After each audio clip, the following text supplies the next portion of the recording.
bismillaahi raxmaani raxiim kulanti wanaagsan daawadayaal waxaad ku soo dhawaataan barnaamijka xog waran oo had iyo jeer aynu kaga hadalno arrimaha siyaasadda Soomaaliya iyo dhacdooyinka caalamka ka dhaca kuwooda ugu waaweyn qodobada aad ku daawan doontaan waxaa qayb ka noqonaya wararkii ugu dambeeyay qarax khasaare kala duwan geystay oo ka dhacay Boosaaso iyo laamaha ammaanka Boosaaso ee eedeymo kulkulul dusha loo saaray sir culus oo ku saabsan mas'uuliyiin eedeymo aan caadi ahayn loo haysto oo ay fasaxday xeer ilaalinta dalka Kenya oo caqabad culus kala kulmaysa awoodda ay Soomaaliya u adeegsan lahayd iyo Djibouti oo difaac adag u noqotay dowladda federaalka Soomaaliya Axmed Madoobe oo gabi ahaanba laga mamnuucay gobolka Gedo haddaba maxay tahay sababtu waan idin soo gudbin doonaa iyo madaxweynaha Mareykanka Donald Trump oo halis galiyay gabadha Soomaalida Ilhaan Cumar sababtu maxay tahay sidee ayuu halista u galiyay barnaamijka ayaad ku daawan doontaan qodobadaas iyo kuwa kale ayaan idin soo gudbin doonaa mar kale kulanti wanaagsan daawadayaal waa maalnimo Isniina taariikhduna ay ku beegan tahay 12 bisha 8 ee Agoosto 2019 aynu ku bilowna barnaamijka xog warar dheeraad ah ayaa ka soo baxaya qarax khasaare kala duwan geystay oo ka dhacay magaalada Boosaaso ee xarunta gobolka Bari qaraxa ayaa ahaa meenada nooca dhulka lagu aaso waxaana la sheegay in lala eegtay gaari nooca raaxada ah oo ay la socdeen ciidamo ka tirsan Puntland inta la xaqiijiyay waxa qaraxaasi ku dhintay ilaa iyo 2 askari oo ka tirsan ciidamada badda ee maamulkaasi Puntland saraakiil ka tirsan kuwa amniga ayaa gaaray goobta uu qaraxu ka dhacay halkaasi oo baaritaano ay ka bilaabeen sidoo kale burbur xoogan ayaa soo gaaray goobo ka agdhawaa halka uu qaraxa ka dhacay waxa uu ahaa qaraxan mid saameyn xoogan geystay magaalada Boosaaso ee xarunta gobolka Bari ahna xarunta ganacsiga ee maamulka Puntland ayaa mararka qaarkood waxa ka dhacay dilal qorsheysan qaraxyo iyo weeraro toos ah oo lagu qaado xarumaha ugu waaweyn ay ku leedahay Puntland magaalada Boosaaso iyadoo mararka qaarkoodna ay dhacaan weeraro toos ah oo loo geysto hay'adaha maxalliga ah ee ka howlgala Boosaaso waxaa hore halkaasi loogu weeraray hay'ado kala duwan iyadoo weer lagu qaaday dekedda magaalada Boosaaso lagu dilay Antonio Famos oo ahaa wakiilka u qaabilsanaa Imaaraadka dekedda magaalada Boosaaso waxaana sheegtay dilkaasi inay ka dambeeyaan Daacish waxaa sidoo kale qaraxan uu imaanaya iyadoo dhawaan lagu eedeeyay dowladda Qatar inay ka dambeysay qaraxii ka dhacay dekedda magaalada Boosaaso arrintaasina ay ilgaar ku hayeen maamulka Puntland iyagoona ka shaki qaba in qaraxaasi ka dhacay dekedda magaalada Boosaaso ay ku lug lahayd dowladda Qatar laamaha ammaanka Puntland ayaa dhankooda waxay wajahayaan dhaleecaymo aad u fara badan oo ku saabsan ka taxadirid la'aanta iyo sugitaan la'aanta ay ku guuldareysteen inay sugaan amniga magaalada Boosaaso ee xarunta gobolka Bari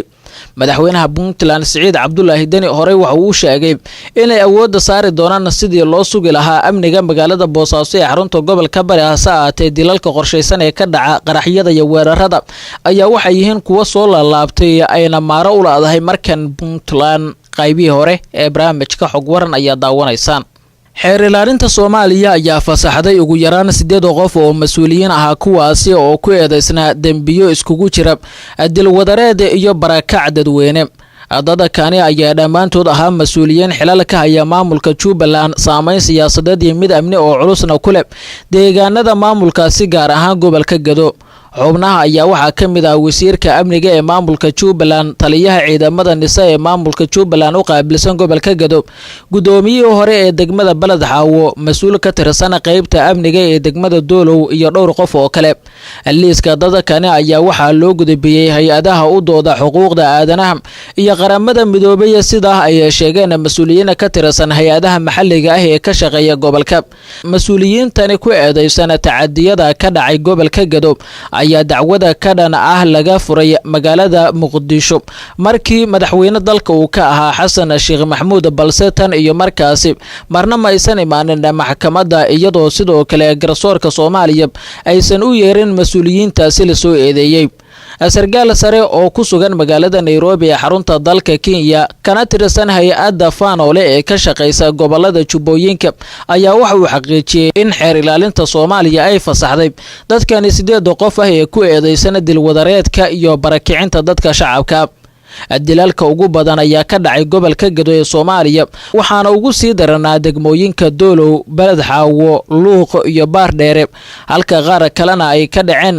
gobolka Jubbada Hoose gaar ahaan magaalada Kismaayo ee xarunta ku meel gaarka ah ee maamulka Jubbaland qaybihii dhexe ee barnaamijka xog waran ayaa daawanaysaan dowladda Jabuuti ayaa ka biyadiiday inay Kenya uga tanaasusho xubinnimadeeda aan joogtada ahayn ee golaha ammaanka ee qaramada midoobay. dalalkani ka wada tirsan geeska qaaradda Afrika ayaa aad ugu loolamaya jagadaani iyadoo la filayo in ugu dambeyn codbixinta ay dhacdo 22 bishan aynu ku guda jirnay Agoosto. dowladahan ayaa waxay wadaan dadaaladii ugu dambeeyay ee ay ku doonayaan hanashada xilkaasi aad muhiimka uga iyaga oo taageero weydiisanaya wadamada ay xulufada yihiin ee jamciyadda qurumaha ka dhaxaysa. guulaystaha codkan wuxuu u baahan yahay inuu helo codad gaaraya 3 meelood 2 meelood wadamada qaybta ka ururka ay ku midaysan yihiin ee dalalka dunida. si kastaba dowladda Kenya ayaa u xusul duubaysa arrintan sida ay ku heli lahayd haddii ay ku guulaysato. waxay u saamaxaysaa arrimo badan oo ay ka mid tahay in ay joojiso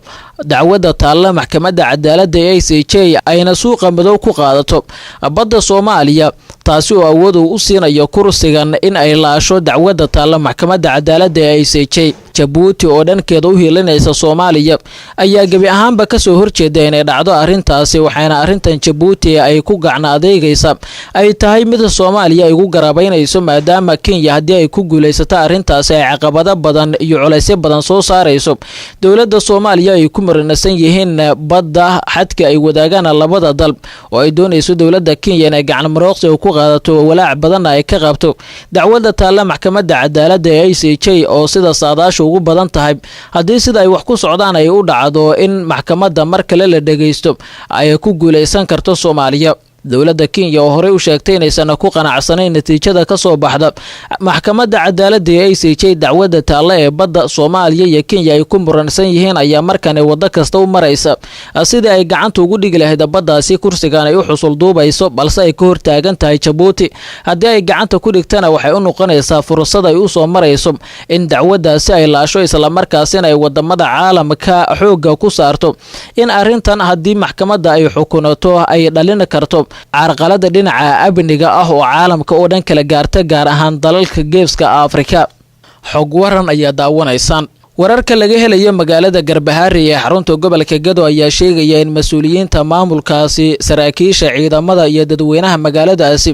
ay isku raaceen in aan ololaha doorashada Axmed Madoobe madaxweynaha Jubbaland laga soo dhaweynin gabi ahaanba Garbaharey iyo deegaanada ku xiran. arrintani ayay u sababayeen kadib markii maamulka Axmed Madoobe uu iska dhagatiray qayladhaan ay shacabka gobolka Gado gaar ahaan waxgaradka Garbaharey u jeediyeen madaxweynaha Jubbaland isla markaasina uu waxba kama jiraan ka soo qaaday. sidoo kale mas'uuliyiinta ka soo jeeda gobolka Gado ee xilalka sare ka haya maamulka Jubbaland ayaa laga fiirsanaya in ay imaan karaan magaalada Garbaharey iyo deegaanada kale ee ku teedsan. shacabka gobolka Gado ayaa horey u diidanaa nidaamka maamul ee Axmed Madoobe uu ku wajahayo shacabka gobolka Gado, iyagoona dhowr jeer ku banaan baxay mas'uuliyiin Jubbaland ka socda oo gaaray deegaano ka tirsan gobolka Gado. Axmed Madoobe ayaa hadda culays aad u fara badan waxa uu kala kulmaya siyaasiyiinta kula tartamaya xilkani dowladda federaalka Soomaaliya iyo dowlado kale oo iyakuna wata musharaxiin kale oo la loolamaya, waxaana cadaadiskan uu noqonaya mid kale oo uu ka wajahayo shacabiga ku nool gobolka Gado. qaybihii ugu dambeeyay ee barnaamijka xog waran ayaynu isla soo gaaray. madaxweynaha dalka Mareykanka Donald Trump oo dagaal siyaasadeed kula jira Ilhaan Cumar oo ka tirsan Koongareeska dalka Mareykanka ayaa Israel ka dalbaday in aan loo ogolaan qorshe ay damacsan yihiin Ilhaan Cumar iyo gabadha kale ee ka tirsan Koongareeska ee Rashida Thabit.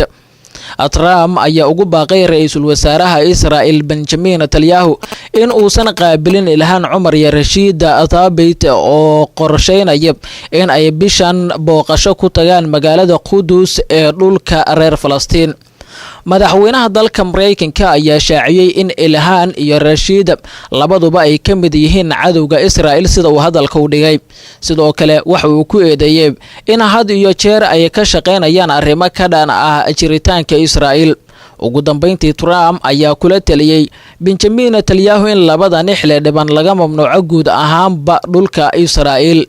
hadalkan Trump ka soo yeeray ayaa imaanaya xilli uu cirka isku sii shareerayo khilaafka kala dhaxeeya Ilhaan Cumar iyo Rashid oo ah gabdho muslimiin ah kana tirsan Koongareeska dalka Mareykanka oo uu arko inay cadow ku yihiin Israa'iil iyo koona mararka qaarkood muujiya nacaybka ay u qabaan Israa'iil. Waxay sidoo kale ka soo horjeedaan nacaybka uu u hayo madaxweyne Trump dadka muslimiinta. guud ahaan daawadayaal waxaan intaas ku dhan barnaamijka xog waran. Fadlan haddii aad nagu cusub tahay subscribe channelka intaan barnaamijkan mid ku kulmi doona amaan Allah.